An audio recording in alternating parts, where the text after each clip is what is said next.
એટલે સવાલ ઉભા કરી રહ્યા હતા હું મોટો આજે આપણામાં પણ ઘણીવાર ઉચ્ચ નીચના પ્રશ્નો ઉભા થતા હોય છે, પરંતુ પ્રભુ ઈસુ ખ્રિસ્તને આ સુવાર્તા થકી આપણને કહેવા માંગે છે કે આપણામાં કોઈ મોટો નથી, કોઈ નાનો નથી, બધા સમાન છે. માટે પ્રભુ ઈસુ ખ્રિસ્તને એ પ્રેમ જે રાખ્યો તો એ પ્રેમ અંત સુધી અને પ્રગટ કર્યો. આજે આપણે પૃથ્વી પર જીવન જીવીએ છે, આ પગવાની ક્રિયા આપણે એક બાબત જણાવે છે, આપણે જીવીએ ત્યાં સુધી એકબીજાને આપણે સેવા કરતા રહીએ, એકબીજા પર આપણે પ્રેમ રાખતા રહીએ, એકબીજાની સાથે દયા ભાવથી વર્તીએ, એકબીજાની સાથે પ્રેમથી વર્તીએ, એકબીજાને મદદરૂપ બનીએ.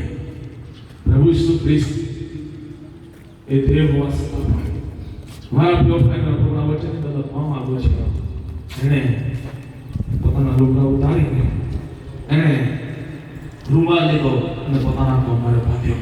એ કહે છે તમે કહો છો મને રાજા, હું બરાબર રાજા છું. તમે મને કહો છો યાજક, હું યાજક છું. તમે મને કહો છો પ્રભુ, હું પ્રભુ છું. પરંતુ હું સેવા કરાવવાના માટે નહીં, સેવા કરવાના માટે આવ્યો છું.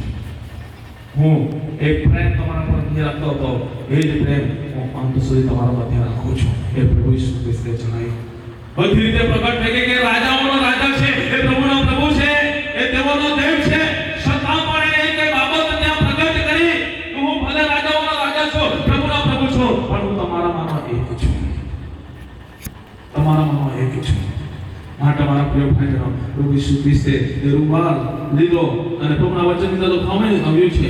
અને રૂમાલ લીધો અને પોતાના કમરે બાંધ્યો. ત્યાર પછી વાસણમાં પાણી રેડીને શિષ્યોના પગ ધોવા લાગ્યો અને કમરે બાંધેલા રૂમાલથી તે લૂછવા લાગ્યો. આજે રાત્રે મારા પ્રિય ભાઈ બહેનો, આ વચન હું તમને કહેવા માંગુ છું, પ્રભુ ઈસુ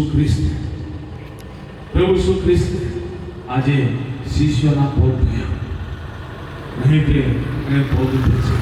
આજે મારા પ્રિય ભાઈ બહેનો, આ જગતની અંદર જીવન જીવતા, આ જગતની અંદર જીવન જીવતા એ પ્રભુ ઈસુ ખ્રિસ્તે કહે છે, એ પ્રભુ ઈસુ ખ્રિસ્તે કહે છે કે માટે પ્રભુએ તથા ગુરુએ જો તમારા પગ ધોયા તો તમારે પણ એકબીજાના પગ ધોવા છે.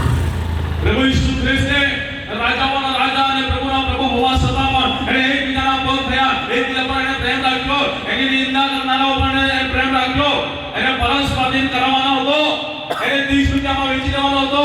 છતાં એ તો ધીર બાબતે જાણવા છતાં પણ એને એના પર પ્રેમ રાખ્યો, એના પર વેર કર્યો નહીં. એને સાથે બેસીને જમાડ્યો, એક ડીશમાં જમાડ્યો અને એને પગ ધોયા, એને પગ લૂછ્યા.